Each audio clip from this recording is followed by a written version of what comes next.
through my veins. On the pitch where the glory remains, the cockerel stands brave on the crest. North London pride, this ain't no jest. From lane to the new shining ground, echo chants where the legends are found. Heroes carved in the heart of time, we march on through grit and grime. Oh Tottenham, Tottenham till I die. Raise the banner, let it fly. Through the rain, through the fire, this is my club, my only desire.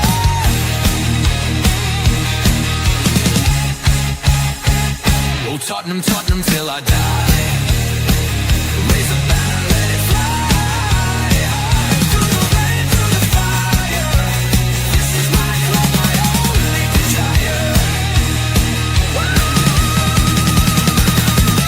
Echoes of King and Greaves in the air. Every goal, the sound declares. Heartbeats pound like a drummer's song, marching forward fierce and strong. We're the ones who rise in the clash, numbers running in a white shirt dash. History burns in the roaring crowd, every game we scream it loud. I'm Tottenham, Tottenham till I die. Raise the banner, let it fly. Through the rain, through the fire, this is my club, my only desire.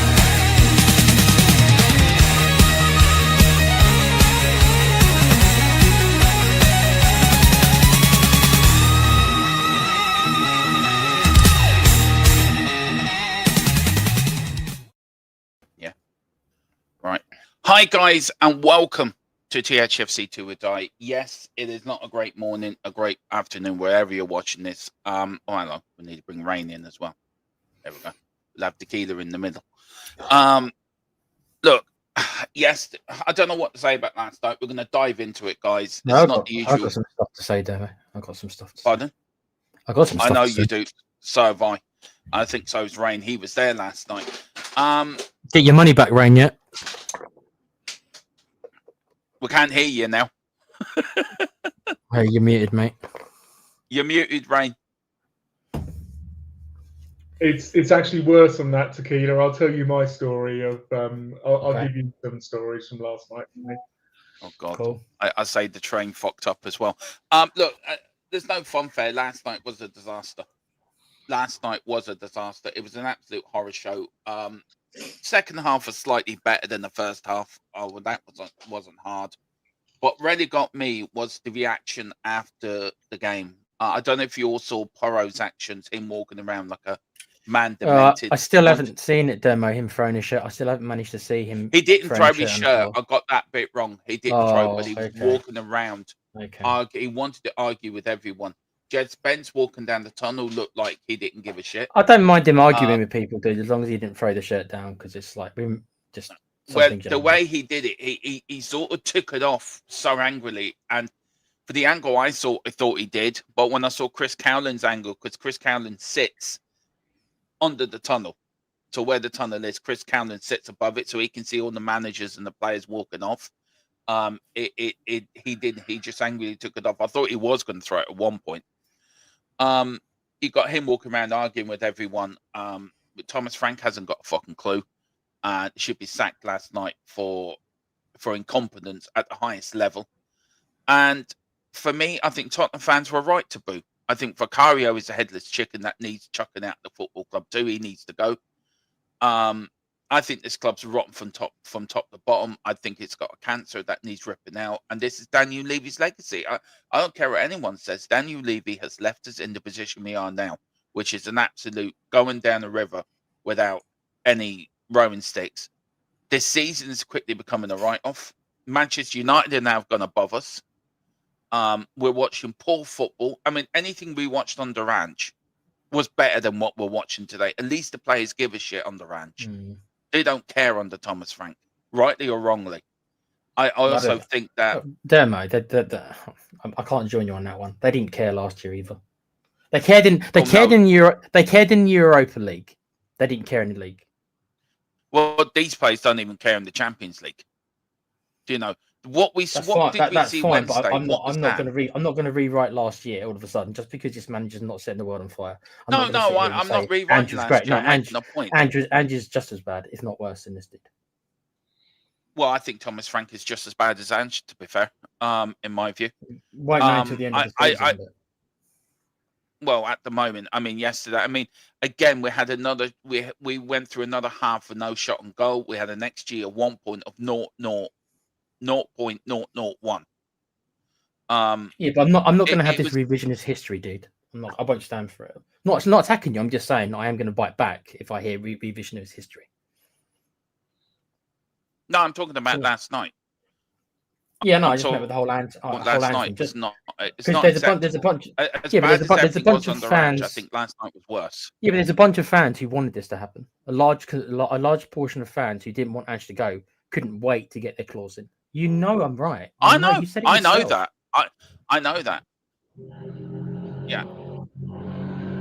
I know you're right, but I think I'm just trying to make sure. I'm so angry after last night. I'm not saying you right. shouldn't be. I'm just making sure that the narrative all of a sudden isn't like, oh, Ange was amazing. Yeah, he won as a cup, but he wasn't amazing in the league. No, I'm not saying in the cups he was all right. In the league, I'm not saying he was a train wreck. Yeah, I'm just saying that. And that's what I want to talk about today. Is no, I'm not going to.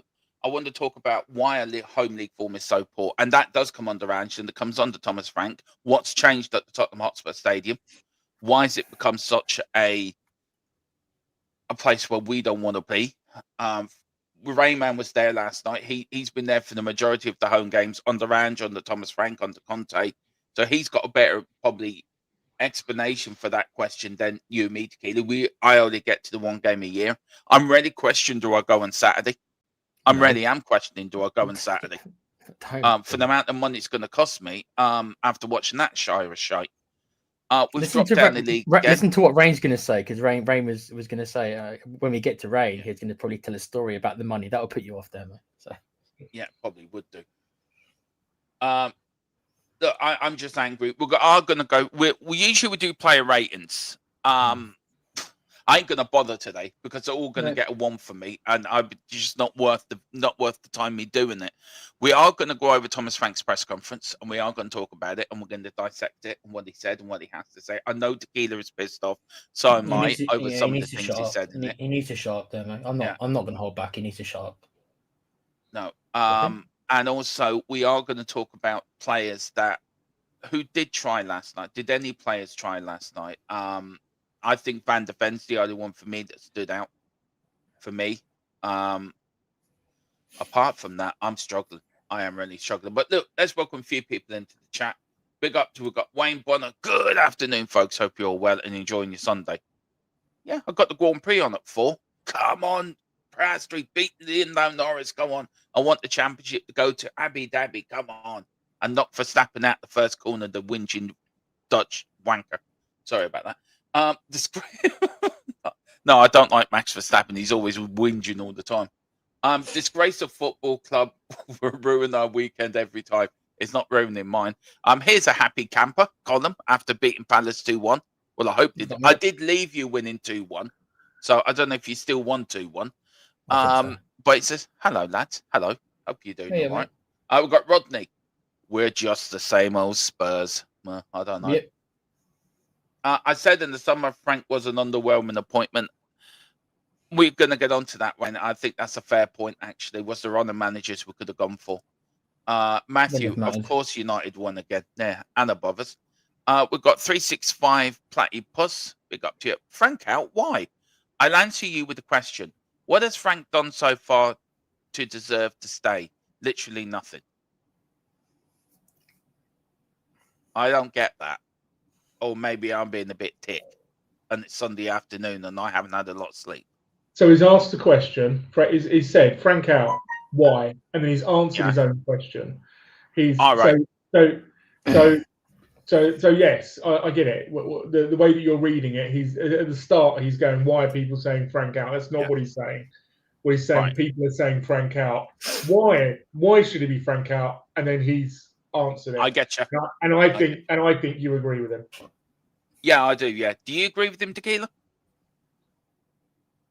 No, I'm not. I'm still not Frank out. No. You're Frank angry, but not Frank out. I'm Frank. I don't think it matters. I don't know how to actually phrase that quickly. It's Frank. Yeah. There you go. I'm Frank. Whatever. There you go. Frank. You're Frank hungry. Big up to Matthew. Should have signed Xavi. He is the guy. That's true. We're just the same old Spurs. We will be back with the same old Spurs. What else we got? We've got Dermot. Please don't go. You're going to waste your money by watching these clowns play. The Benny Hill music sounds very good coming out, actually, to the Tottenham Hotspur Stadium. Greetings from West Cork. Big up to Anthony. How you doing down there in Rebel County, the county that likes to be its own country? Yeah, Cork's the only county in Ireland that wants to be independent from an independent country. So work that one out. We got reports coming out that ex-Barcelona Xavi could be considered for the role. I wouldn't mind Xavi, actually. I don't know what you guys think. Would you be, if that was an appointment, would that give you optimism? No. Right? I don't think it matters. I'm 100% in Tequila's court. Side of the court. I really don't think it matters. If you're asking me in the summer who would I have preferred, because it's very different now. Now we have an in-place manager. Then I would have preferred Xavi. Xavi absolutely would have been the manager that I think that I thought at the time, we should go for. But I think people need to be very clear that it's a very, very bad look to have not succeeded with Jose, to have not succeeded with Conte, and for Conte to do his rants. By the way, we may have short memories. Other managers won't have short memories about that rant, which I think is still very valid. Rain, he was spot on, mate. How can anyone say he wasn't spot on? For us then to have sacked Nuno, between Jose and Conte, for us to have sacked Nuno within 4 months, roundabout now, for us to sack Ange after he won the Europa League. Whatever you think about Ange, managers will look at that and say, okay. And then for us to sack Frank 4 months into this tenure, whatever you think about Frank, I'm very, very clear. We are sacking Frank is a massive, massive problem for this club. It will not. People saying just go and get Xavi, go and get Pep, go and give. I'll do. There's a prominent YouTuber who goes, it's all about money. Just go and give Pep 50 million. Pep may very well go, I don't want that 50 million because I actually like winning football matches, and I don't want to ruin my career by coming to Spurs because you just sack managers. I'm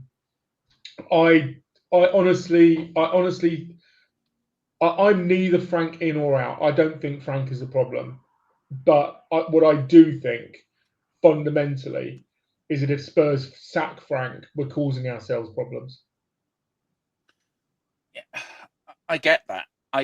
But I'm watching yesterday. You use your eye test, and that the team are not playing for him. We can see that. We can see some of them players have down tools. Maybe not all of them, but some of them have. I don't think they're playing for us. Mm-hmm. Yeah, exactly. As well, they've down tools completely. I don't think it's a Frank problem. I think it's a, and I think, I've been saying this for this season. I suspect that's why we play better away than at home.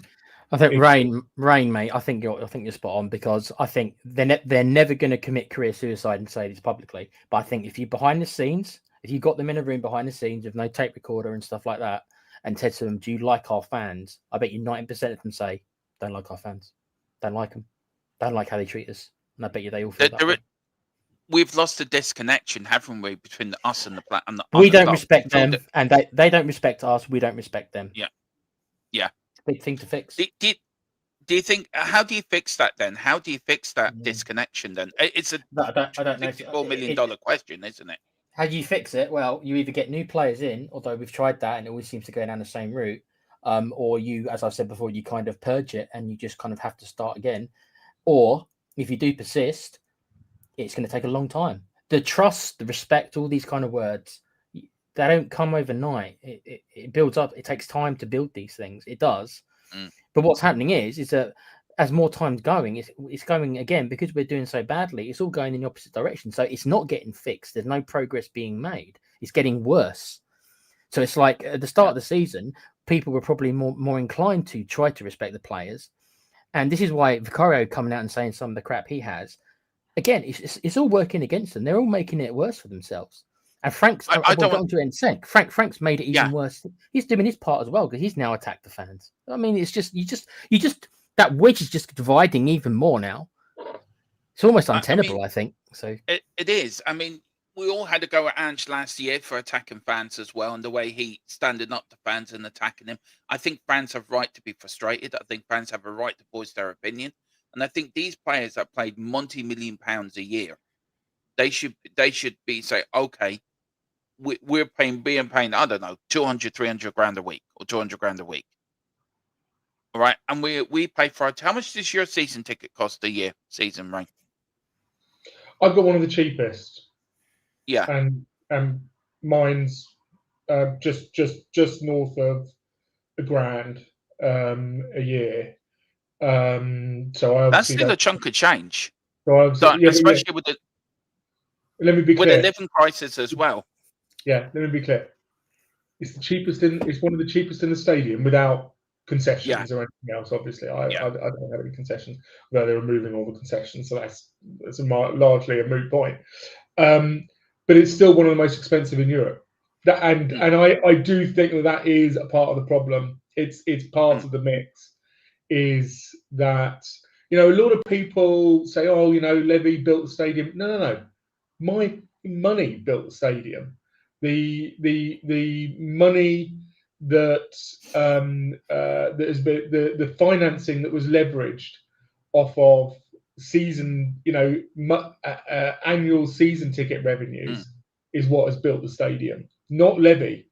Levy wouldn't be able to do it. Wouldn't have been able to finance it if he couldn't charge fans hundreds and thousands of pounds a year to fill the stadium, and that's a story in itself. Because I'll tell you, I want to go into my little story.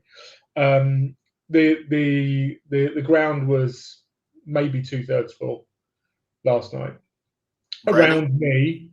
Around me, there was my mate, my season ticket neighbour. I didn't know him before we started playing at this stadium, at Tottenham Stadium. Oh my God, I call it Tottenham Stadium. Tottenham Stadium. But he's a good guy. There was one guy behind me, and all of the other season ticket holders around us, the three generations, the granddad, dad, and son in front of us, the dad and son behind us. The dad's in his 80s. The dad and his three older kids over behind and to my left. The big family who sit to the front and to the right. None of these people were there. They'd all sold their ticket. And actually, I say they'd all sold their ticket. There were gaps everywhere in the stadium. I was getting very frustrated with the lad who was sitting in front of me with his girlfriend, fiance, with his partner, he must have been mid to late 20s, because he was getting so excited, but like, you know, passionate about everything, and he was standing up, and it, like, where I sit, if I go sort of about 20 degrees to my left, I'm pointing at the goalposts, and he was, every time he sat up, he basically blocked my view to the pitch, and I had to tap him, you know, and he was let me be clear. I don't have a problem with people standing up, but he was standing up, sitting down, standing up, sitting down, standing up, sitting down, standing up, sitting down. Yeah, he wasn't standing up because he was excited about something. And I tapped him on the shoulder, and I said, "You do realise I'm sorry, mate, but every time you stand up, and he goes, I'm blocking your view." And I said, "Yeah, I'm afraid you are." I said, I'll try to not. But by the end, I could not have a problem with just how much passion he had for the right thing to happen on the pitch, because he was still going right at the end. He was still passionate about the club, whereas I have to be honest, I spent most of the second half thinking about whether I was going to catch my 10 o'clock train. That shows how bad the game was. I mean, look, you could also say 8 o'clock kickoff on a Saturday night is a bit of a bizarre time to have a game, by the way. But that's another story for another stream, and that's about Sky and that. But look, Tequila, going on to Reigns and the stadium half full or half empty where Rain was, and the fans and all this. I mean, he is right. This is Daniel Levy's legacy of year of mismanagement, isn't it? That I don't know what good he has done, but on the pitch, we are watching what his penny pinching has led us down to. I think you've kind of already touched upon it. Like, it was a Saturday night at 8 o'clock. Let's be honest, that's normally the time when most people will go out and try and have a good time. And then you come to thinking, well, should I go to see Spurs tonight? Who we playing? Fulham. Okay, I mean, that's not a big game. It's not one of the big clubs. There's that factor. And then you think about, we don't win at home. Our performances are mostly boring at home. It's dull. It's not entertaining. And then sport is meant to be entertainment. So you think to yourself, I'm going to go do something else. Something else that's more fun. Something I'll get more out of, so I don't feel bad at the end of the night, because they probably think to themselves, chances are, knowing how we've been in the last year or two at home, I ain't going to have a good time. Why am I going to go? Why am I going to go and make myself miserable on a Saturday night? I want to go relax. I've got to go to work on Monday morning. I've got another week of work ahead of me. I want to have fun. I want to enjoy myself on a Saturday night. Why am I going to go watch Spurs lose and make me feel depressed? Do you blame them for not going? No. Don't blame them in any way, shape, or form. No. No, not at all. It's very understandable. It's not a good thing. It kind of sucks, but we have to be honest about it. That's probably why there were so many missed seats, Rain, mate. Yeah, absolutely. And we're not they're not selling. On the exchange, so people aren't even buying the tickets on the exchange. Well, that tells you that says everything, doesn't it? And let me be clear, for the last 3, because I've got particular personal circumstances. I mean, I can't go to every game. In particular, midweek games, I just can't do it. Even like an 8 o'clock on a Saturday night, I struggle to justify to myself to go to, because of my responsibilities at home.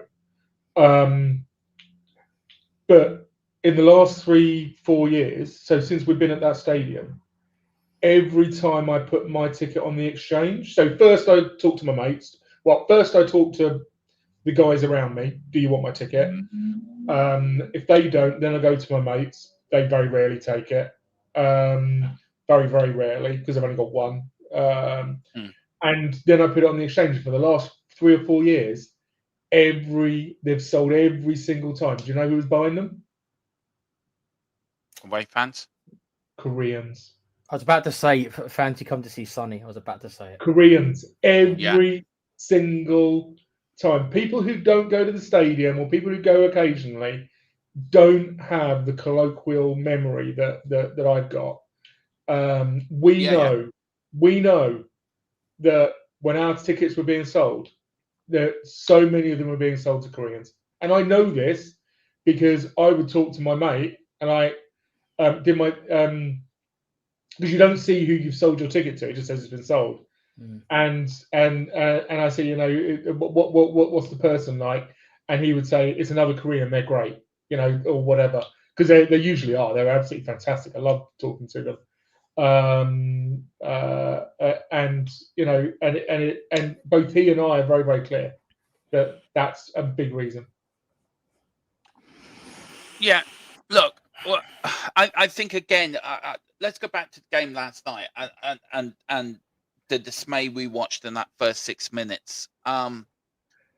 Tequila, I know I had problems with my stream, so before I actually sort my stream out, we were already 2-0 down. Yeah, I did get on to a I didn't see the reaction. first. I didn't see the first 20 minutes myself for similar reasons. Yeah, first 6 minutes. I did get onto a reaction video of us going 2-0 down. And I was the only one on there. Everyone was losing their shit, and there was the only one going, "Are we 2-0 down already? Are we? Are we?" I think he put it in there because it was such funny. I think I hope people found it funny, like, and I watched it back, and I'm there going, "Oh my fucking lord!" Is that going to be your claim to fame now, Dermo, being on one of these reaction videos?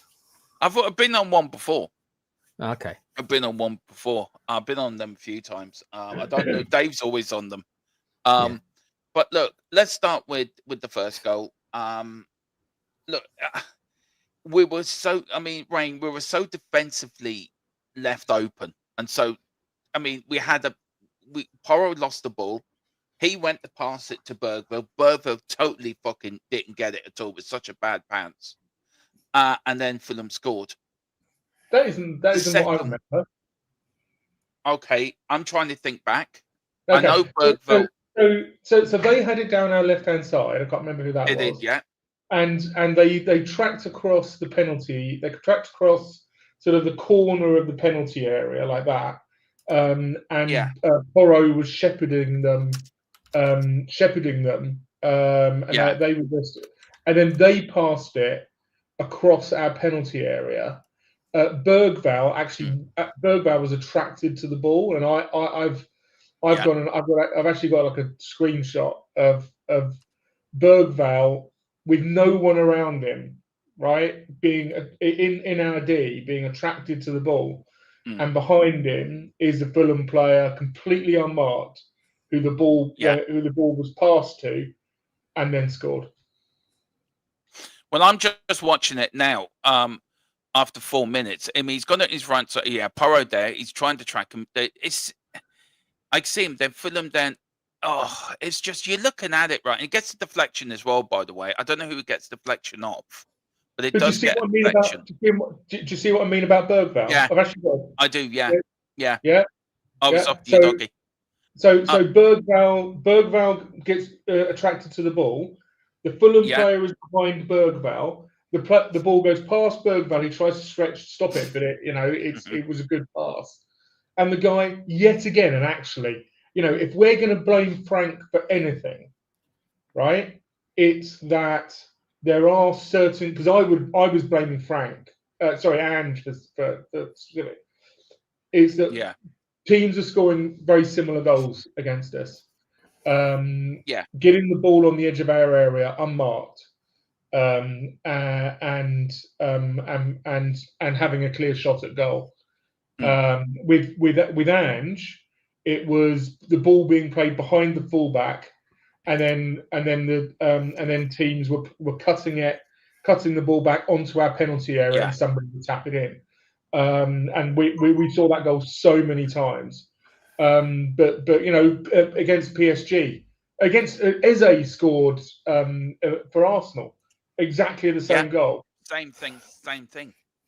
I just sent you the short thing of see the goals, Tequila. Yeah, I've seen him. I saw him last night. Yeah. So look, he did. I mean, I'm looking at it right. I know he got a deflection. Should have Vicario got that? Should he have dived, or was he or did get flat-footed? I think as soon as the ball is, deflected in in and around the 6-yard box, the goalkeeper's got no chance. Yeah. Because the ball's moving so fast. I think I remember back to Sam Allardyce doing some analysis, and it was one of these things that really sort of struck me. And because people forget, people always think Big Sam, but he was a stats guy. He had so many stats. And he brought in a lot of science as well to his team. Absolutely. People don't think so, but he brought a lot of sports science to his teams. Yeah. And he said, I can't remember what the stat was, but it was a ridiculously high stat. It was like 80%. 80% of goals that are deflected or go through a player's legs get in the back of the net. Yeah. So look, we're 1-0 down after 4 minutes, Tequila, and then Vicario does what Vicario does. I still don't know what he's doing out there. I really do not know.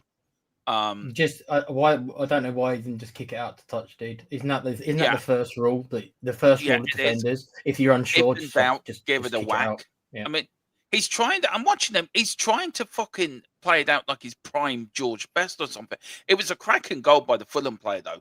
It was. It was good. It was good strike. It was good vision, good strike, perfectly weighted. Yeah, it was good. But can I just pick up on that? Just whack it.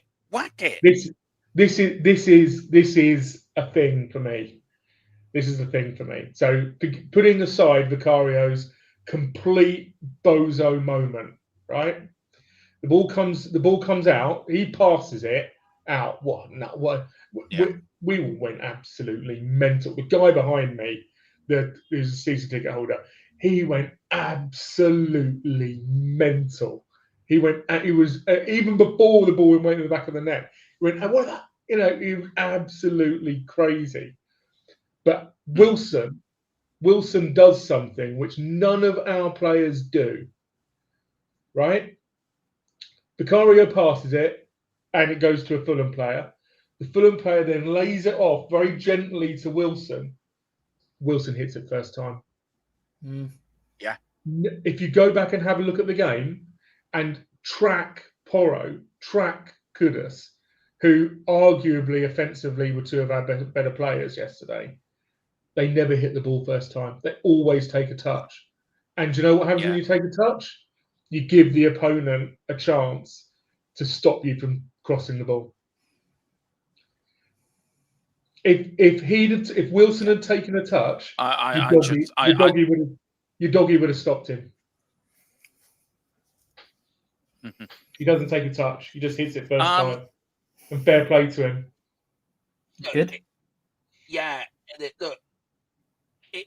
It didn't get better second half. Kudus gets a goal back, and we push, and then we just run out of steam or run out of ideas, whatever.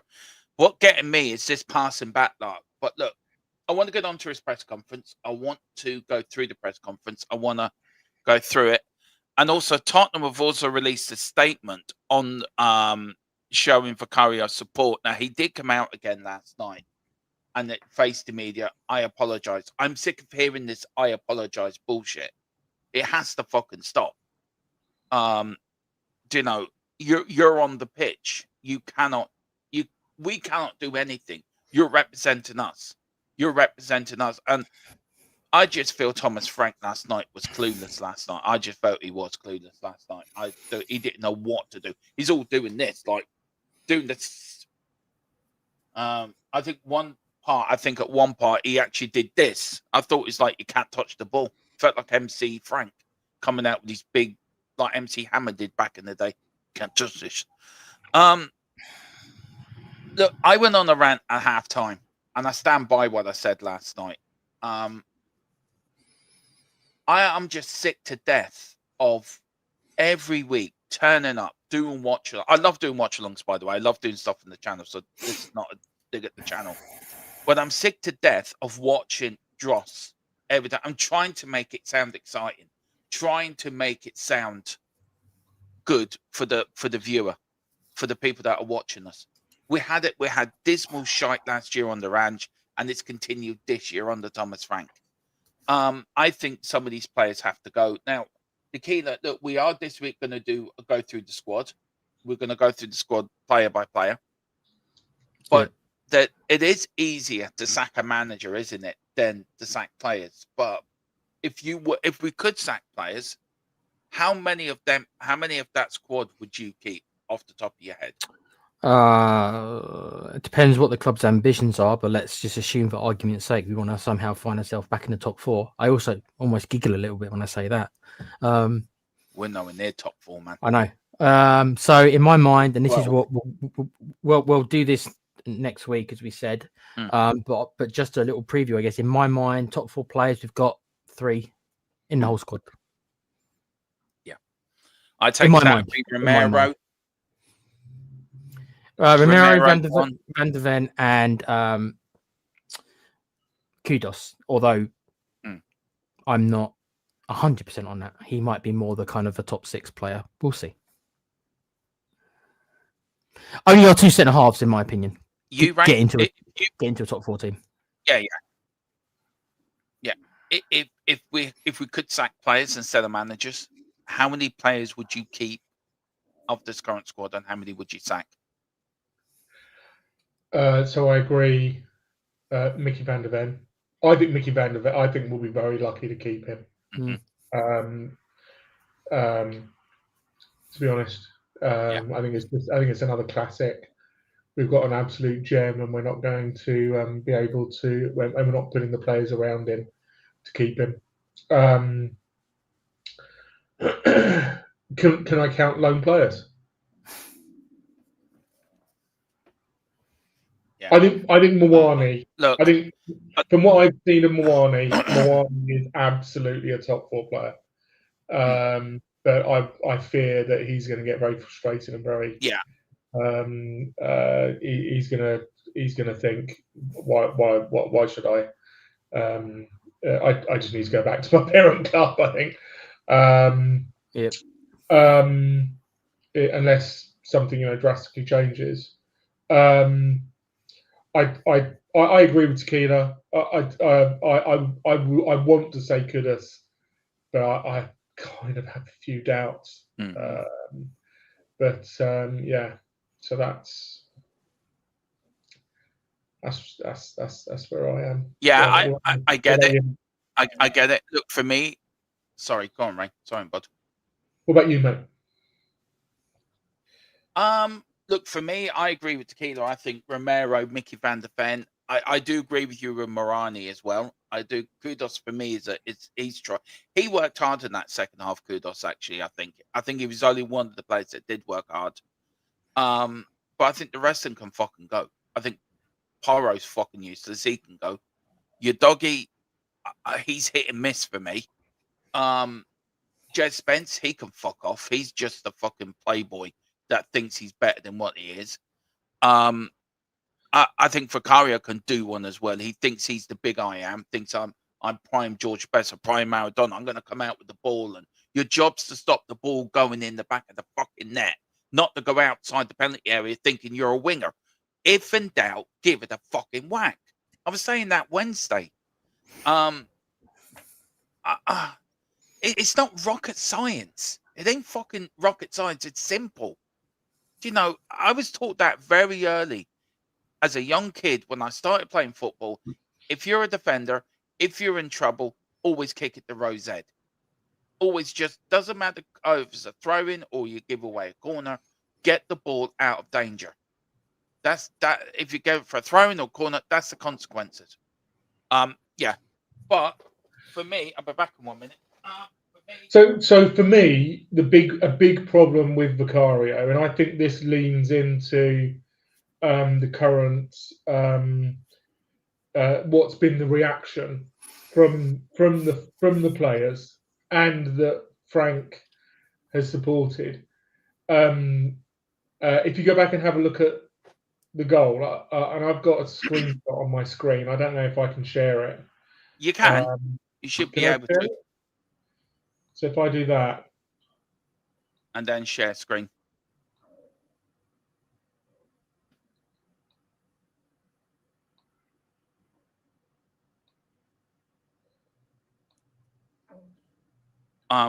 Vicario did give out a statement, by the way, guys. While we're waiting for Rain to bring that up, the statement takes Tequila, right? It says, okay, Okay, we'll take that. I read this out quickly. I take full responsibility for the second goal was conceded. Moments like this hurt, especially when the results isn't going our way. Now more than ever, it's time to fight even harder and give everything for this club. Come on, you Spurs. Yeah, right, whatever. Apologies. You know what? Can you put that back up again, Dermo? I wanna. No, okay, let sorry. me Yeah, do go on. this. Yeah, no, there you go, bud. Notice the first part of what he says there. Yeah. I take full responsibility for the second goal. Notice he doesn't mention that. So the first goal, he had nothing to play in it. Totally innocent, was he? No team. There is no team coherence there. They are not team players. He should be saying, "I take responsibility for both of the goals. I'm the goalkeeper. I'm part of the defense. Right? We as a team take responsibility for both goals. Yeah. Right? Yeah, he can point out the second goal was more on him, fair enough, but he does not mention the first goal. That says a lot to me. Yeah. That says a lot. Yeah, it does. It actually does. But can we bring up my picture? Yeah, of course I can. Yeah, I was going to bring it up now, bud. There you go. So he takes full responsibility. Yeah. So this is the second goal, right? The ball's in the back of the net. Yeah? Look at Vicaria. What is he doing? Shouting at outfield players. He is having a go at everybody else. He was yelling and shouting at everybody else. Do you know what I would have done? I would have had my head in my hands. Yeah. I would have had my hands on my knees. I would have been on the floor sitting down thinking, what have I done? Taking personal responsibility. I don't see these players taking personal responsibility. No. There was another moment that was stark. Bentancur. So Porro, was it Porro? It was Porro. So because I'm trying to think, it was the second half. So Porro did a short throw to Bentancur. Yeah. Bentancur took a touch and then passed it back. He passed it about a yard or two behind Porro. Porro went back to get it, was dispossessed, and they got the ball and they took it off him. And Bentancur had a mad go at Porro. And I'm like, no. Porro's done nothing wrong here. You passed it. It wasn't to Porro, and you passed it backwards. Right? Yeah. You need to take that. There's a lack of personal responsibility on the football pitch. Yeah, there is. They're cowards, I think. I mean, you look at that goal, right? Yeah, you want? No, I want to say something. You look at the second goal, right? Vicario. If you look at it, Vicario jogs back. He's not even running back. He's jogging back. But there is players there that could have got back and stopped it going on the line or make an effort. They were just standing there watching it, like, oh, hang on, we're going to watch it go in the back of the net. I just, and then you see him turn around and go, rah, rah, rah. I think Vicario needs to take a hard look at himself. I think he's hot-headed.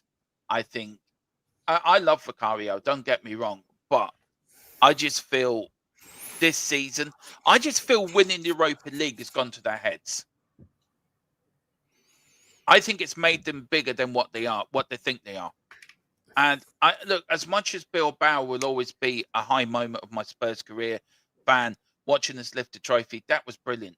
But I just feel it's gone to some of these players' heads. I think it's made them think they're better players than what they are. And I think we were lucky to win that last season. It wasn't a great final. Look, a win's a win. You win a trophy, brilliant. But if you look at, we lost 22 games in the league. If there was any better teams below us, we would have got relegated. And we were lucky that the 3 teams below us were shit, to be fair. And I think we changed it round. And this mentality of we're going to concentrate on one cup. I mean, look how we played on Wednesday to how we played last night. Have the players already given up on the Premier League and think we're going to put all our eggs into the Champions League? We ain't going to win it. I just don't get the. I know you're giggling, Tequila. I thought I might give you a good laugh about that. I just like, I picture them if they are that deluded to think they've got a chance of winning the Champions League. That does entertain me greatly. They're more crazy than I thought they were. Please tell me. I think it's such a great shout. I think it's such. I think, Dermot, that is such a good window into their personalities Yeah.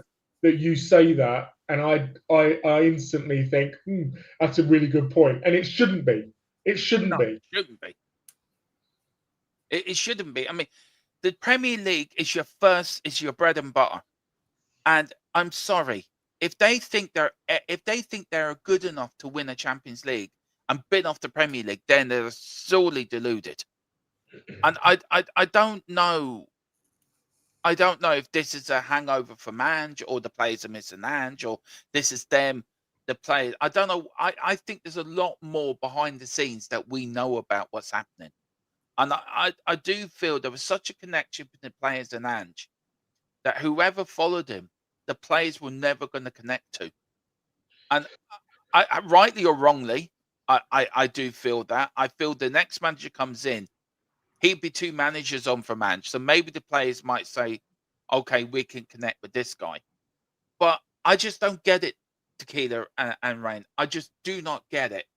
I am really angry with this squad. I'm really angry. I think that us fans don't want any compromise. We want our players to go out and look to win every single game. And I think if you look back to Poch compromised. Poch, with the squads that he had, because we had a great team, but we never had great squads under Poch. I mean, one of the great things about Poch was how he brought youngsters through, but he had to, because we didn't have anybody else. And so that's why we never went far in the cups, because Poch always compromised. Poch made Poch made as sure as he could that we were in the top 4. And so we always had our little runs in the cups, but at some point he compromised. At some point he played a weakened team, or under Conte and Jose, they both sacrificed cups for leagues quite clearly. Even Ange in his first season, Ange compromised domestic cups. It was against Fulham, wasn't it? Where he put out a complete, a completely changed team, and funny enough, it was against Fulham, and we got walloped, and we nearly got beaten by Coventry. He was saved by Jed Spence, and then Ange in his second season flipped it, and he compromised the Premier League for the sake of the Europa League. So he played the best players in the Europa League, and I would argue compromised his tactical approach by playing defensive and counter-attacking football. And he dragged us through to the Europa League final, and we won it at the expense of the Premier League. Yeah. I think Frank is trying to not compromise. I think, or let me put it a different way, he is compromising by going half and half, if I can put it that way. Half good players in everything. And I agree. Unfortunately, the result is a pile of turds. That's it. But it all, for me, I get why people are angry with Frank. I get why people are angry with Ange. For me, it always comes down to the fact that they all have to compromise, because our squad's never good enough. Compromise is something that we don't want to see. We want them to go out with every game. Right, guys, let's go through the press conference. Look, I picked a few. I haven't done all of it. I picked a few bits out of it. Tequila, I'll go with you first on this one. No, I'll go to you first on this, Tequila. He was asked what your thoughts on the game was. First half was a disaster, but the second half seemed much better. He did say, I think he described it well. Definitely conceding 2 goals in 6 minutes gives us a mountain to climb. I think it's the classic thing that when you're in a bad spell or a tough spell, things go against you. First one is a deflected shot. The second one is a mistake from Vicario. It happens. I don't like how the fans reacted to that. They booed at him straight after. Also, 3 or 4 times when he was on the ball. For me, that is unacceptable. You're not happy with this, are you? And he does go on again, by the way, to attack the fans. I think yeah, the next part is a part that I will get when he starts demo You know what this reminds me of? This reminds of us last year when we were told by other it did. YouTubers how to be a fan. Once you got the manager telling people how to be fans, that's where I come in. And that's why it's like, okay, now I have a problem with you. Don't tell me what to do. Don't tell me what kind of a fan to be. Who are you to tell me that? Yeah, we can support the club how we see fit. We're all fans at the end of the day. Yeah, we'll get to that part. But this part, I mean, the thing I find interesting about that, he's saying, it's what happens when you're in a bad spell or a tough spell. Been happening the whole season. So we've been in a bad spell the whole season, and have we? I mean, that's what I'm suggesting that he means then. So right from the start, from game one, or let's say game two. There you go. We played well against Burnley, right? So let's say from the game after that, then we've been in a bad spell pretty much every game since then, because with the exception of our okay performance at Everton, right? Where are these good? Man City, fair enough, Man City, but still, more often than not, have we been in a tough spell the whole for 90% of the season? Then, because it keeps happening. So I don't really know. I think he's trying to defend himself. He's trying to defend his players. I get it, but talk is cheap. It is. We'll go to you, Ryan. I know your time's limited, Bod, so I know you have to go soon. So we'll get on to this one. He was saying that he was asked the question: the formation left overloaded on the right with nothing on the left. That's true. He says, what was the thinking behind it? And he goes on to say, I wanted two strikers in and around each other, which looked good at times. But of course, the game plan was definitely way more difficult after 2-0. I mean, look, I've seen teams come back from 2-0 down before, Rain. You know, teams, it's football. It happens. The last time Tottenham did it was 2010 against Arsenal. That was the last time we came back from any game where we've been 2-0 down. And that is over, what?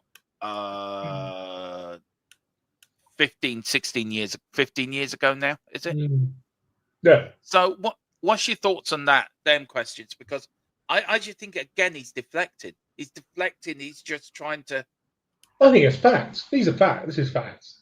I think can I go back to the previous question? Of course you can, yeah. Of course you can, bud. I haven't seen the press conference. I will go and watch the press conference, but I haven't seen it. And this is missing something for me, which is that in the stadium yesterday, in the second half, the fans started trying to sing. More so than I've seen for a long, long time. It actually felt a bit like the Chelsea game under Ange, where the fans were incredibly supportive. I think the fans were incredibly supportive.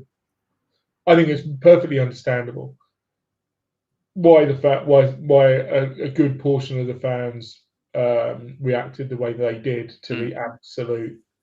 You know, there should be apologies from everyone involved in that dressing room for what happened, and including Frank. It should be apologies, and this is not going to get the response that they want. If he thinks this is going to get a positive response, then he's very, very much mistaken.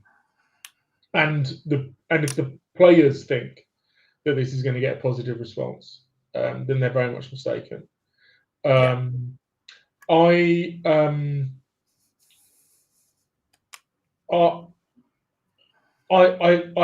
think Frank is a bit damned if he does, damned if he doesn't. Because it's quite clear to me that someone like the Vicario has a personality problem. In terms of personal responsibility, going back to my screenshot of how he reacted when the ball went in the back of the net after it was quite. There are no other mistakes there. That was absolutely nobody else did anything wrong. It was 100% him, 100% on him. And he does not take personal responsibility. And Frank is a bit damned if he does, damned if he doesn't, because he cannot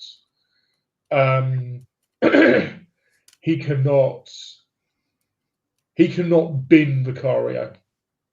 He can't. He needs Vicario on side. Otherwise, there's plenty of people in the content space. There's plenty of fans who will go, Frank's lost the dressing room. Well, Frank, but they also want Frank. But so Frank can't, and we all agree if Frank loses the dressing room, that's it. Yeah. Right. But I think he has. Well, I don't think he has. I think the players have lost the dressing room, and Yeah, okay, that's fair. I think Frank is a passenger. I don't think Frank could do anything about it. I think, Well, let me. and I think doing this is the only way that Frank can get the players on side. Unfortunately, he has to take sides with Vicario against the fans because Vicario doesn't want it to be his fault, so it has to be somebody else's fault. Whose fault can it be? Oh, it's the people who were booing me. Well, no, maybe they wouldn't boo you if you weren't a complete and utter bozo. Yeah. So let me rephrase it then to both of you. Has he lost control of the dressing room? I don't think he's ever had control. You don't have control over 22 grown ups. I mean, what I mean by that, let me explain. Okay, sorry, maybe I put the question out a bit blunt, but let me explain. Last year, it was Ange said, right, the dressing room's your domain, guys. I don't want nothing to do with it. It's down to you. And then this year, Frank's come in and he's more hands-on with the dressing room. Is it the players feel that responsibility's been taken away from them? Do they feel they've been a bit... What is it? What is a happy medium? If you're a manager, how do you go about keeping a happy dressing room? Please tell me, how did Alex Ferguson do it for 20 odd years, keeping a happy dressing room? Yes, he had unhappy players, but how did all these great managers keep these dressing rooms in harmony? Respect. Yeah, leadership is the word that I would use, but respect. Yeah, that's actually a good point. Yeah.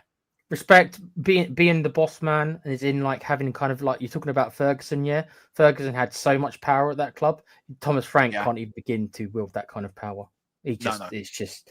I'm not sure any manager could at Spurs with the way Spurs are run. Ferguson decided more or less everything. If you and you dare, you've heard the stories from Roy Keane. You dare look, Roy Keane crossed him. His captain crossed him. He got rid. He's got one thing about Manchester United, the owners were in step with the manager. They did it together. And I don't think our owners, you were right, Nikili, when you said last night, I want to see what our owners are going to do. I am absolutely on board with this. And we had a window. Into this. Do you remember? Do you remember the all or nothing? Yeah. Jose flipping Mourinho, one of the most decorated managers in the world ever. I'm going to go and speak to Daniel. Yeah.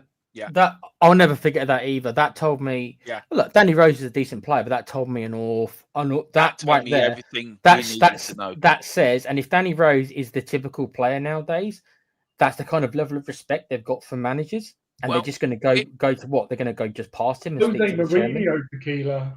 I know. No respect, mate. Yeah. There's no respect. If Jose Mourinho can't get players' respects at Spurs, what chance has Thomas Frank got? Yeah. I mean, it was said last night with the news that we were getting, Tequila, that players have already gone behind the manager's back and said about his management style.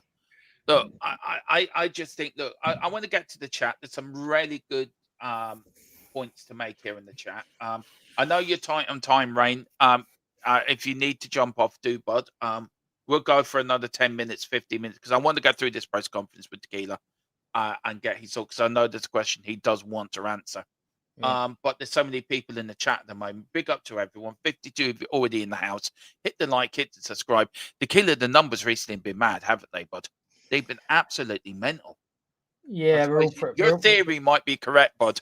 Your theory might. I think it is. I can't wish for it. It might be good for the channel, but I'm not going to wish for it because that means just more unhappiness. So I think we need therapy together. I think Spurs fans are looking for therapy, and we're change the channel to THFC therapy. There you go. Yeah, I think that would be. I might do that. Actually, it's not a bad idea. Yeah, but welcome to the therapy channel. This is where we give Spurs fans a chance to air out their problems. And I like to start. My name is Dermot, aka Dermotron, and I'm a Spurs fan, and I'm addicted to losing. Please help me. We'll probably get good numbers for that, dude. Probably would do as well. But Big up to Phil Spur 882. He says Frank's deflecting from his inability to coach this squad. Having a pop at the supporters for me is one large and nasty nail in his managerial tenure at our club. Totally agree. Big up to Kev Williams. Haven't seen you, right, Kev? Where have you been, Bod? He's got there pitching the Rolling Rat's best mate, Kevin. I used to love Rolling Rat when I was younger. I used to love Rolling Rat. He was brilliant. Was he the one? Did Rolling Rat have a hammer back in the day? I'm trying to think. Recall. Did he? Don't recall. Don't think Rolling Rat had a hammer. Yeah. Show me. You're thinking of Basil Brush, I think. No. Rolling Rat. Didn't Basil Brush have the hammer? I'm trying to remember. No, Rolling Rat had the hammer. Okay. Maybe Basil, but I'm showing me age now anyway. He says, "Hi Domo, it's hard work being a Spurs fan. Tell me about it. 46 years of so many downs and not many ups. It can affect people's mental health. I know this firsthand." Look, I agree, Bod. Look, we always try to keep it positive on here. I let you answer this, Tequila. I mean, we do try to keep it positive on here, do we, Bod? We always try to anyway. I mean, I'll just speak for myself. I just try to be real. If it's positive or negative, you know what? I've been called negative a lot, and it's just like you get to the point. It's like, okay, fine. Yeah. I understand why people don't want negativity, but also I prefer just to be honest and just to kind of get to the kind of crux of the matter. That way you face your demons, whatever you want to call it. I'm not suggesting that Spurs are demons, but you get my point. By all means, be positive. I'm not saying you can't be positive, but also don't be naive either. It's a juggling act a little bit, you know. It is. But look, Bud, we're always here, aren't we? If you need to get hold of us or by email, or we'll put our social medias into the well, I'm on social media. But if you need to get hold of us, Bud, we're always here to help in any way we can. Big up to you, Kev. It's great to see you in the chat again, Bud. And I hope you're doing all right. 46 years, you're 2 years further on than me supporting this team. God, Tequila, you're such a baby in this Spurs. I'll give you credit for surviving that long. I've said the same to Dermo. Yeah, you're a baby in this group, Tequila. You rarely are the baby of the group. I've only got, by the way. I've only got half of what Kev's got. Yeah, but you had the luxury of watching Ginola. Anyway, and Robbie Keane and Jermaine Defoe. The list goes on, mate. It does go on, actually. To be fair. We buy shit and we play shit. I mean, Jason, I mean, I don't think you could. Oh, I love that. I love that. That's the best comment of the stream so far. Big up to you, bud. Hope you're doing well. And if you are new, I haven't seen you before, so do hit that subscription button and hit the notification. Plenty more shows coming up this week. Yes, we've got a game on Tuesday, but Thursday, I think we're going to rip the squad apart bit by bit. You've got Tequila Paratici coming in with his Italian wand, and you've got God, do I have to be Lang? I'm going to have to be now. I'm his I don't know what you're called, Lang. Sorry, I'll just ask you to fetch me coffee. That'll be Lang's role. Yeah, right. Yeah, he will be. He looked pissed off last night at the end of the first half, by the way. Paratici was already on his phone already, trying to Xavi, do you want to come to the club? I'd pay you £20 million a season. David Carrick, is it? Big up to David Carrick 84. Big up to you, bud. Hope you're doing well. Nice to see you. Another new face. It's always nice to see new faces in the chat. If Frank wants a happy dressing room, then he's got to get the players on side. At the moment, he's chopping and changing every game. The players can't play this way. Has he got a point? I think he has, Tequila. I think if you want a happy squad, you've got to keep sustained stability. And we don't have stability at the moment. We're like a ship on the open sea that's broken, in my view. I'm not disagreeing really with what David's saying. I am, but I'm not. Like, I'm not fully disagreeing with him. There's certain parts I still just get the impression, like, look, Domo, you and me come from, I don't know how old David is, but you and me come from, even though you've been a Spurs fan longer than me, we come from a slightly different era, right? We're kind of, you know, our older generations. I just feel like so many of these players need to be, I've used the term prima donnas. That is still what I think, that's still the best use, but they need to be, so many of these players now need to be cuddled. I just, it's just like, so they're going to be whinging because Frank's not playing them how they want to be played. Mate, you're a player. That's not your job. You listen to what the manager says. You haven't got to like it. How many players do you think probably took orders from managers they didn't like, and then the manager has been proven to be right. Now, the other flip side is that probably because results are not going our way or performances, there's going to be a lot more stuff in this. A lot of these players, this is what we discussed before, a lot of these players think they know better than Thomas Frank. And the only one, if I'm Thomas Frank, the only opinions I'd probably really, really, really value would be Christian Romero. Because at the tippy top level, he's got the job done. World Cup winner. Yes. Yeah. So I'd listen to him and he would be my go-between probably, because look, mate, you're the one who's got, you tell me, right? And I'll listen to you. I'm not saying you can't listen to the other players, but when they're coming to you thinking they know better than you, that's a problem, because they haven't won anything. And this is the problem that unfortunately we've inherited by hiring Thomas Frank, because unfortunately he also hasn't won anything. The respect is not there. Like Rain said earlier with Danny Rose, that's Jose Mourinho, who won everything. And they didn't respect him. What chance has Thomas Frank got? And I still remember the look on Jose's face. He sort of sat back and he thought, I could see what was going on in his brain. It was, do whatever the heck you want. Yeah. Fair play to Jose. And I know a lot of people don't like him, but I had a soft spot for him. I did. Yeah. Can I just say that documentary showed how disorganized our club is. That showed that the players were on first name basis with Levy at the time, and there was no respect. It was a little weird. It was eye-opening. Why was Levy hanging around like a fangirl? He's like he was a fangirl. Why was he hanging around all the time? I loved the bit. Sorry, go on, Tequila. Sorry, bud. No, it's like he was hanging over people's shoulders. Yeah. You know, like if you meet like a famous person, he's like a hanger-on. He's just always in the background, trying to get in the pictures, trying to get his word heard, trying to earn favor with the players. Like I say, it's like he's a little fanboy. That's how it appeared. That's how it appeared. The best bit for me of that documentary, and I did watch it recently because it is funny, is when Mourinho's in the office and he's got Sky Sports and they said something about Mourinho and he said F off and turned the telly off. I thought that was hilariously funny. But even with the selling of Ericsson, it showed the mindset of Daniel Levy when it comes to selling players as well. And I just feel that whatever people say, I think Tottenham will not change until Enoch are out of our club. To Enoch are fully gone. Because it's just carrying on the same bullshit we had under Daniel Levy. It's the same thing with new faces. I don't think nothing changes. I also do feel, and I've said this quite publicly a few times, and I've said it on our podcast, and I've said it on here. Tequila can back me up. I've been quite saying this quite thoroughly. I know me and Rain had a disagreement about the protest on the first game, and I look back at that time and laugh, and I think it's funny because my opinion's now switched 100% to where Rain's coming from. So yeah, and Rain's probably flipped to where my opinion is. So that I find that funny. That we as Change for Tottenham should not have taken the foot off the gas. We should have kept it going. We should have let them know we haven't gone away. That the protests had to keep happening, and to let them know that when Levy's gone, but you're now. We need to get you on board. We need to get you on the run. And I feel by stopping them, I feel by taking your foot off the gas, we've given Enoch the room and the removability to say this isn't our fault. This has nothing to do with us. Instead of keeping the pressure on them.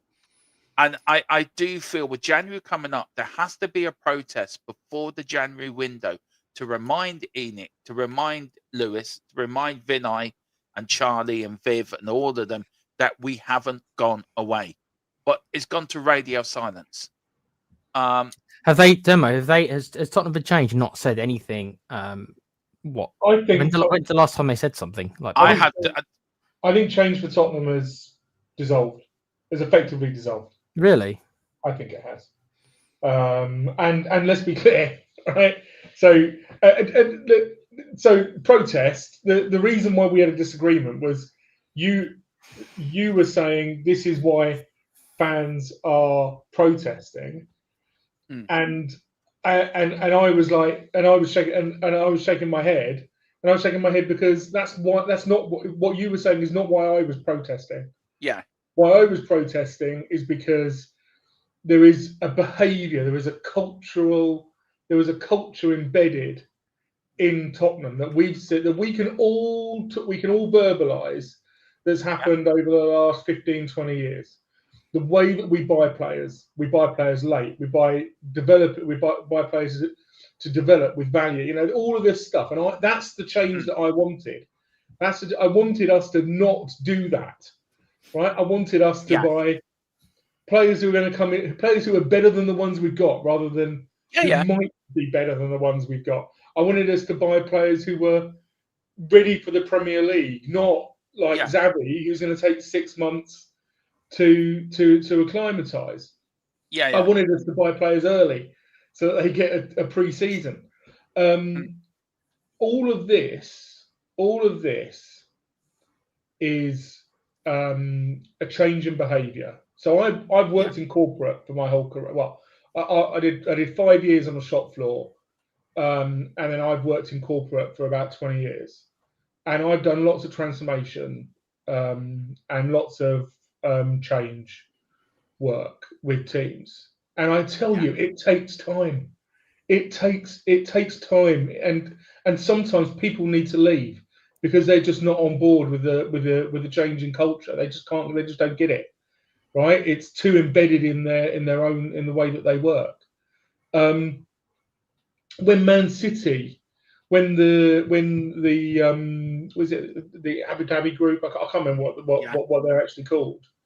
When they took over Man City, it didn't change overnight. It took 4 or 5 years, you know, going through Mark Hughes, you know, going through trying to buy players. Rovino, I remember that. Yeah, Wasn't he the first signing? Yeah, was he the first big? Yeah, and that's when everyone realised, oh shit, they needed some money. And it didn't happen overnight. Everyone's Man City, but it took them like 5 or 6 years. You know, I'd have to go back and have a good look, but it took them years to turn that club into the trophy monster that it became. And that's why I have a particular problem with.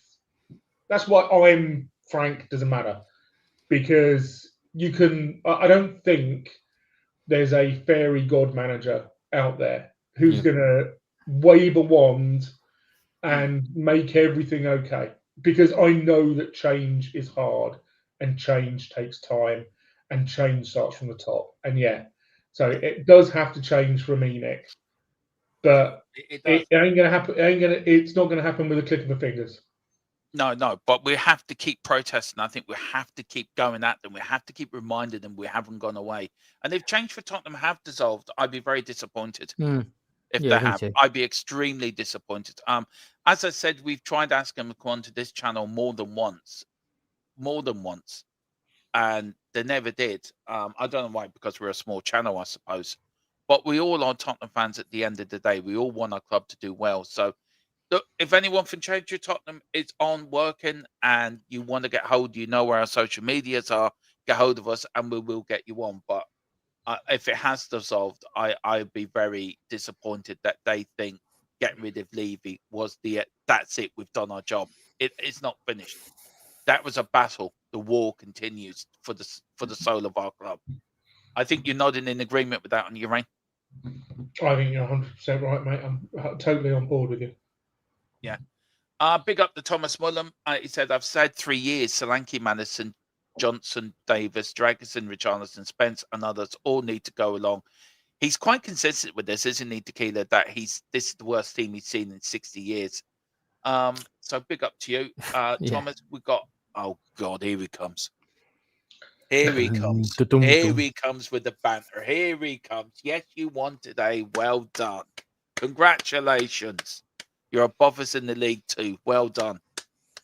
Oh God. He always talks sense anyway. So big up to you, Colin. Hope you're doing well, bud. You can chop my head off in D&D. Oh, you've already done that. That's fine. You know what I'm on about, don't you, Tequila? Well, yeah, your head's long gone, mate. My head's They long gone. Can't Yeah. glue it back together. I don't know. I heard Rebel was trying to glue my head on with super glue, but just wouldn't cake.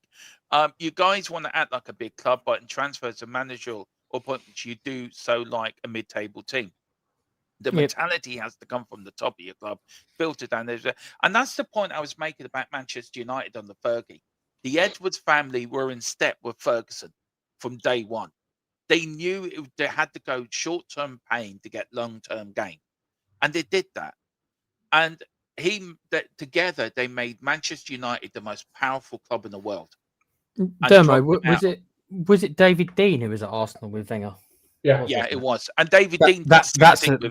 yes. I was about to say that's another title-winning team back then where they had that right combination. We don't have it. You're 100% right. We never have. But I mean, the Tottenham. I know I'm going to keep going back to this. You know, we joked about what would happen if Tequila bought Tottenham Hotspur, right? And we ended up with Dermot. We ended up with Dermot in looking after press conferences and stuff. Yeah. And I make that absolutely right, because you know, something that Fergie did, something that Wenger did, something that Klopp did, right, and something that Arteta is doing now is saying we're the best. We are the best. We are the best, and we're going to be the best, and you're all going to see that we're the best, right? There's all these other teams, but we're the best, and that's what Dermot does on a repetitive basis. We are Tottenham Hotspur. I don't see anybody in the club who, you know, saying this, apart from Daniel Levy's throwaway, I'm going to judge people by whether they win the Champions League and Premier League, but not give them the resources to. You know, we do need that culture, and then that culture then needs to be replicated in actions, which is buying the right players. I think fans like me, I don't know if you agree, Tequila, and I think fans like myself who are delusional and passionate about the club, but look, we're all passionate about the club. We all love our football club. We all want our club to do well. But I think my sort of supporting, I think I'm a dying breed of how I support the football club. Would you agree, Tequila? I don't know if you're a dying breed. I think there is different types of fans, not better or worse fans, which we'll get to. I wasn't Frank's trying next to say statement. that, but yeah, I know you weren't. Different kinds of fans. Yeah, you are. Me and you've spoken about this. I'm more logical than you, and but I can also understand. I don't have the passion you do. That's not me knocking myself. It's not. It's certain traits. My mind analyzes before my heart does. It probably goes the other way. There's no right or wrong. It's just a difference. I don't think you're a dying breed, dude. I don't. I think it's become harder. It's become probably easier for me and harder for you as the years have gone on. Probably. Yeah, it has. And actually bringing this stream full circle, closing the loop, I bring you back to the lad who was in front of me at yesterday's game. He was doing my head in that first half by blocking my view.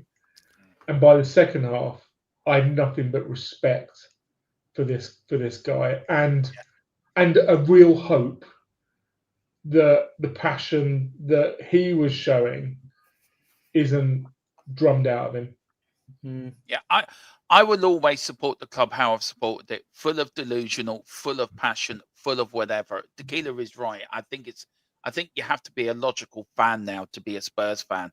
But for me, I'll never change. I'll always, even when I'm in I'm nearly 50. Even when I'm 70, I'll still support. I'll tell you what it is, Dermo, as well. And this is, I'm going to give you credit again.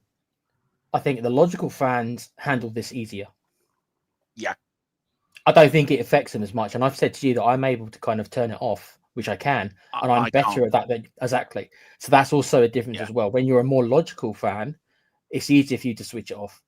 Whereas with you wear it on your sleeve a lot longer. It hurts you a bit more. Cuts a bit deeper, if you want to put it that way. It does cut. I've got so many cuts in me. Like I couldn't sleep last night because I'm thinking of the result of the game yesterday, running it through my head. And also it's an autistic thing as well. And it takes me time to. I sort of fixate on on things that I'm really interested in, and it's like this. I'm sort of sitting there. I'm sort of sitting there and analyzing the game. Where did we go wrong? What can we do better? Look, we're going to go through this last bit to bring this the as Rain says, the stream full circle. We are going to talk about what we want to talk about. Then at the end, we'll go through a few of the comments. And then we will look at the league table and we will look ahead to Newcastle. Right, fans booing during the game. Do you understand the frustration? Look, before we get into the answer, I want a one-worded answer from you both guys, and maybe you guys in the chat as well. Tequila, do you understand it? Yes or no? Fans booing, you mean? Yeah. 100%. Yeah. Okay, Rain, you were there. Do you understand it? Yes or no? Yeah. Yeah. Okay, fine. Thomas Frank doesn't get it. And he says, yeah, but I think we need to be clear on what. And he was very tetchy in this press conference. The first time I've seen him tetchy in a press conference, and very tetchy he was at some points. But yeah, but I think we need to be clear on what I talked about. I talked about after Vic that I didn't like. That is unacceptable. You can't be after one player. Let me finish. And the reporter tried to get something in, and he was really nasty to the reporter, really tetchy to the reporter. So Let me finish. So we have got Ange back. That's what we're saying. Yeah, basically. Well, it was like watching an Ange press conference. It really was. I was sitting there going, what the fuck? Yeah. Let me finish. I think that is very important, because if you want anyone to perform, you need to be behind them. In my opinion, that's what you get. That's what you get to get people to perform in the best possible way after, no problem. Newcastle, I think, are 1-0 up, and West Ham are all over Liverpool. Apparently, there's another club in disarray.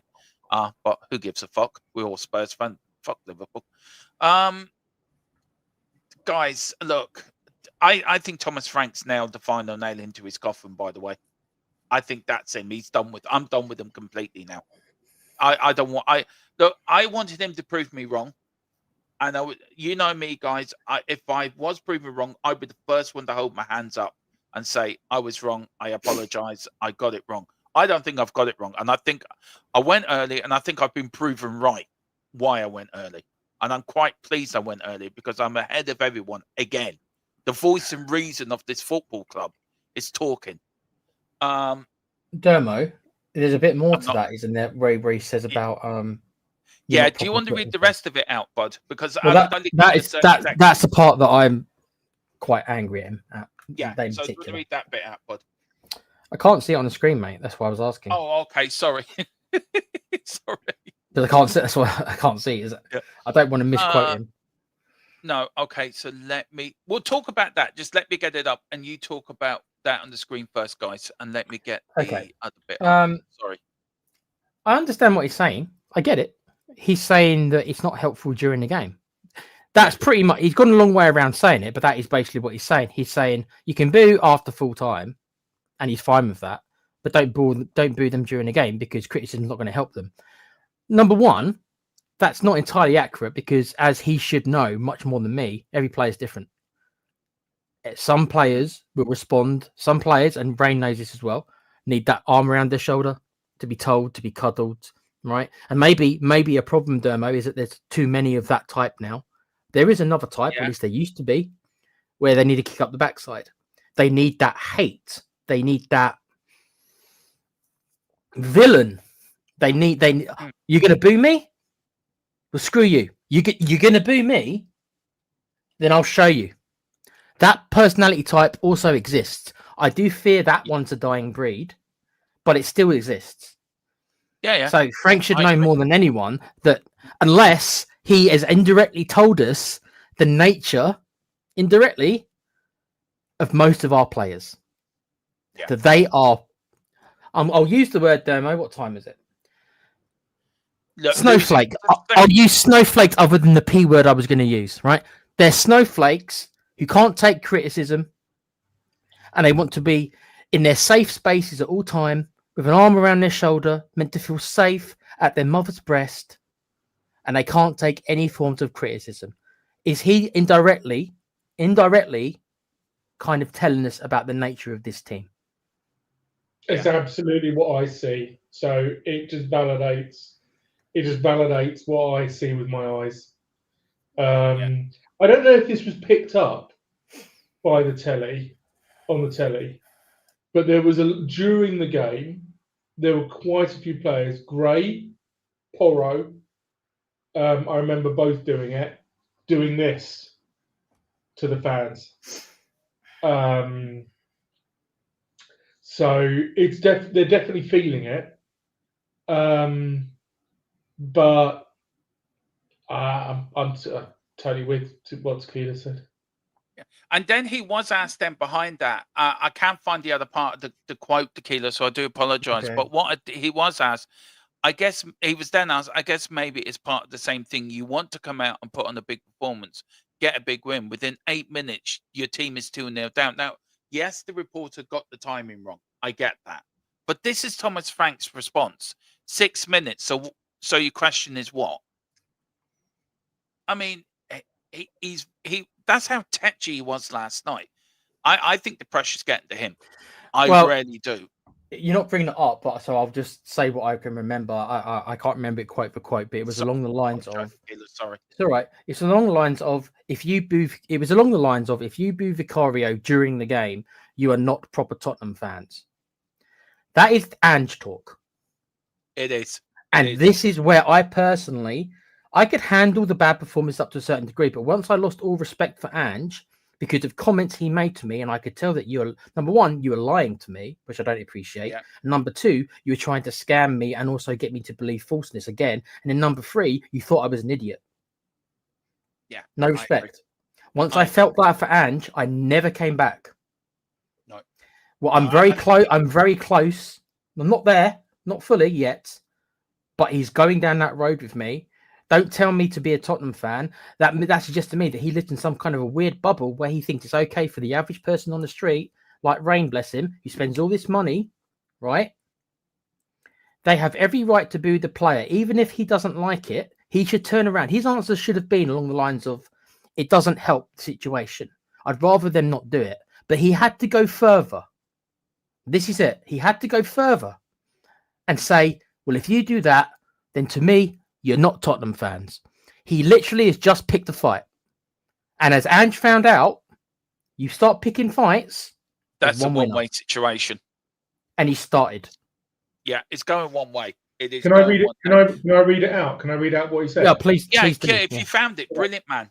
I didn't like how the fans reacted to that. They booed at him, Vicario, straight after, and also 3 or 4 times when he was on the ball. For me, that is unacceptable. They can't be true Tottenham fans. Yeah. Booing after the game, but booing after, fair, no problem. But when we are playing, we need to be together. If we turn it around, we need to do it together. That is hugely important for me. I agree. I think he would. I think Frank is a smart man, and I think if he was reading that rather than saying it, he would be like, No. If he was writing it instead of saying it, I think on a reread he would have taken that bit out. Yeah. I think so too. And I agree, Rain. I think Thomas Frank is a smart man. Yeah. So it's he obviously, media training, the skill of media training is a skill that today's managers especially need.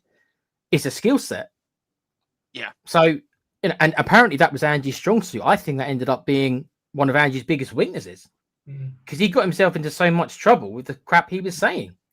If he would have just less is more and kept his mouth shut, he might still be in a job. But he couldn't. He didn't. And Frank, unfortunately for me, is starting to show the same. I hope I'm wrong, but he's going down the same road. Look, if I do, I am going next Saturday. Of course I am. Nothing's going to stop me going. I will go. But I will boo. If I'm there, I'm going to boo. If I don't think the team have played right, and I will boo, and I will give my vent. I will. I do you know what? I understand you shouldn't do it, and I'm from a time where you didn't do it. But I think he's making the point, and the point he's saying is right. It probably doesn't help. He's probably right. It doesn't help. But you can still do it, and you can still boo him and be a true Tottenham fan. That's the problem. The problem is that it shows a lack of empathy with the fans. So I'll tell you this other story, and then I do have to go. On the train on the way to the stadium yesterday, there was a mum sitting opposite, and she had two lads, and one was about 12, 13. He was on his phone, and the other one was about 9 or 10, and he had ants in his pants. He was standing on his seat. He wanted to you know the bars that are in the trains that you hold on to. He wanted to get on those, and he wanted to swing on them. He was so excited, and I looked at her, and she looked at me, and I kind of gave her a smirk, and I said, you know, and she turned around to him and she said, the TFL men, the train men will you know, you'll get in trouble with the train men. And I said, actually, there were two TFL guys on the platform. They had white high vis in. I don't know where they are. And she said, oh, did you hear that? You know, and he was like, oh, and he sat down, and you could see he was like, he desperately wanted. And I looked and I said, you know, are you going to the game? And she said yes, it's his first time. And it's probably, I can't actually even remember the last time we were on a train. He's so excited. When we came up to the stadium, he put his face up against the window and looked at the stadium. Yeah, that was that kid's first game. Jesus. The players need to take some responsibility for what they've done to that kid. Exactly. I agree. Look, guys, we are going to finish off. So thank you for all your support and putting stuff in the questions. Really do pick up your memberships, by the way. They're on 99 pence. So do pick them up. Guys, we are 12th in the league after today, after the games. I think there's one more game tomorrow, but we can't go any higher. We can't drop any lower, but we are 12th. This time last year, we were 7th with more points on the board. This year, we're 12th on 18. Are we in? I'm going to ask this question, and I don't mean it to be flippant. I don't mean it to be defeatist. I really don't. I'm not like that. But if you look at the form we've in, what's it now? Only 2 wins out of our last 11. We've won 1 league game in our last Premier League game in our last 7, last 6. Sorry, we've only won 1 league game at home all season. If it wasn't for our away form, would we be in relegation problems? Are we in the relegation fight? I know it sounds dramatic, or he's making the motor out of mountain, but if you look at our league form and you look at the form in all competitions, only 2 wins out of our last 11 in all competitions. Can you understand me saying, are we playing relegation form? I don't think we will go down. Dermo, where I looked last night, we're 19th in the Premiership when it comes to home form. There's your answer. Yeah. Okay then. Unfortunately, depressing, isn't it? Before Arsenal, I think we were 1st or 2nd in away form. So, and that's why we're in the middle. Yeah. So, like, if we got Newcastle on Tuesday, a tough away game. We never do well at Newcastle anyway, and we will bring you all the best coverage here on THFC Do or Die, all the predicted lineups, all the pre-game thoughts. We're going to do all our normal videos, so guys, watch out for that. Which is tomorrow, actually. Tuesday. I've got all that shows to do tomorrow. Fuck me, I'm busy. Tottenham, can you not just play once a week? It would do every Saturday. Would do me lovely. Why do you have to and TV companies as well? Fuck off. Putting these games Tuesday, Wednesday, Tuesday. Never get a break. What's your thoughts on Newcastle? Tequila, what's your score prediction? I know we'll probably talk about it more before the game starts, but what's your sort of inkling? Sort of 72 hours out. I mean, we're generally better away than we are home, so you can maybe expect a slightly better performance. But you know as well as I do, Dermo, that we get hammered the last couple of years at St James's Park, and our defence is leaking goals, which is that part. Very quickly is the part I think probably surprises me the most, because I did think that, and it looked that way at the start, that we tightened up at the back. But I mean, whatever good work started at the start has just fallen off. And we can't even really blame, I mean, our centre halves, our two main centre halves to fit. We're generally playing our strongest back four. So I don't really know why we're shipping so many. It's surprising because none of us really expected this part under Frank. It's worrying. No. So because of that, I think you're looking at probably a 4-0. I think. I'm sorry. I think you are. No. Does he get sacked on Tuesday? Then yeah or no? No. Does he lose his job? No. I think Brentford at home is is going to be the deciding one on that one. I will let you into a little secret, guys. I've been to Tottenham Hotspur Stadium 5 times. We've only won once, and every time I've gone there, I've had 2 draws, 2 defeats, and a win. So oh dear. Sorry, Thomas Frank. Demo is the kiss of death then. Yeah, I will be doing my I will be sitting in the airport doing breaking news. Thomas Frank has been sacked. You've got to do it on a bus, Dermo. You have to, even if the bus is going nowhere, just get on a bus and do it. That's what's got to happen. Dermo, is this why you're going? Is this to manifest? Yeah, I am. Yeah, I'm going there to manifest his sacking. Yeah, yeah, very funny. Look, quickly on you, bud. I'm looking forward to meeting you next week, by the way, and having a drink with you, bud. I'm really looking forward to it. I am going to also meet, if you are going to the game next Saturday, I will be in the number 8 bar. So do join me there. That's where I'm going to be hitched up. I hopefully I will organise, there will be shows on match day next Saturday. So I would organise that. There will be a watch along and there will be match reactions. I will try to come on to the watch along at halftime. I know the Wi-Fi is shit at Tottenham, but I will speak to you guys after the game. So, look, we'll have everything organised for you guys, and we will try to get stuff out for you as our normal Saturday day content. Tuesday, Rain, what's your score prediction, bud? And where do you... I know we're going to talk about it probably on Monday or Tuesday anyway, but what is your sort of score prediction, bud?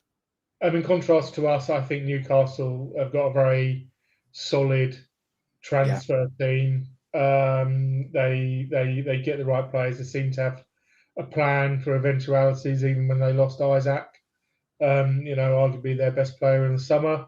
Their midfield's smoking, Rain. They've been absolutely solid, and you could see that they knew what they were doing when they went and got Liverpool's director of football. The director of football who effectively, delivered the ingredients that allowed Klopp to make the that team a team that it was under him.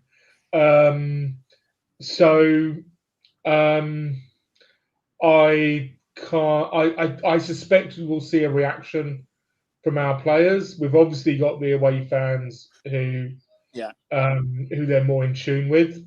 But I can't. I don't know. I can't go 4-0, but I think like a 4-2 to Newcastle. I hate to say it. I'm going to be optimistic. I'm going to go for a 1-0 win for Tottenham. We're going to go out there, score a goal, and defend like hell for 8-9 minutes. Vicario's going to become a hero. Romero's going to send Newcastle players flying into the stand. He's not going to kick them there. He's going to punch them there. Van der Ven's going to run around like Speedy Gonzalez. And Brendan Johnson's going to get the winner. That's my reaction. The kid is now rolling around the floor laughing, saying, it's only when you mentioned the Brendan Johnson, I just thought, I got to laugh at that one. So, I want to say big up to Phil Spurs. It's great show, lads. A very open and honest. Is that tequila? Is that it? Critique of where we are right now as a club. For me, until Enoch leaves the room, nothing possible will change at Spurs. So hope I'm wrong. Yeah. Look, firstly, thank you. Thank you very much. It means a lot to us all, actually, doesn't it, guys, when we get compliments like that? We try to put out the best shows we can. We try to put out the best content we can. Again, thank you to everyone that's watched over this weekend. We've had mad numbers. And it's very overwhelming for me because I get very overwhelmed, but Tequila knows why, and so is Ray. Keeler, just one word before we can get people come find you. Do you want to say anything to the people that have followed us and subscribed? We had 15 yesterday, new subscribers to the channel. Do you want to say anything to them? Just welcome. Big up to everyone. As we said before, we wish it was probably under better circumstances. But hey, look, if we can help you have a laugh, we can help you have a think, just to take a little bit of the pain away, then I suppose we're doing our jobs. So I look at it, dude.